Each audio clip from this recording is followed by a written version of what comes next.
আমি কখনো খারাপ ছিলাম না। আমি শুধু ভালোবাসতে চেয়েছিলাম।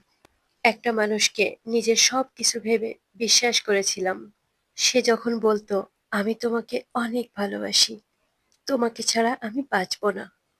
আমি চোখ বন্ধ করে বিশ্বাস করতাম। কারণ আমার ভালোবাসা ছিল সত্য। দিন যেতে লাগলো। আমি নিজের পরিবার, নিজের সম্মান, এমনকি আমার স্বপ্নগুলোকে ত্যাগ করে দিলাম। শুধু একটা মানুষের জন্য। কিন্তু আমি বুঝতে পারিনি ওটা ভালোবাসা নয়। ওটা ছিল মায়ার ফাঁদ। একদিন হঠাৎ করে তার আচরণ বদলে গেল।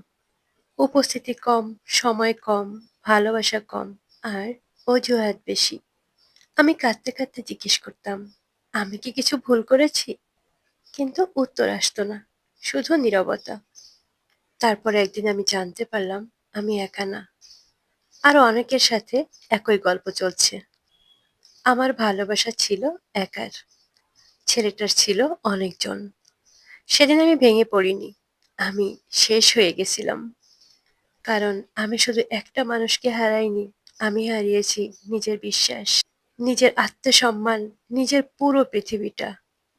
আজও আমি হাসি, মানুষ ভাবে আমি ঠিক আছি, কিন্তু ভিতরে ভিতরে আমি প্রতিদিন মরি।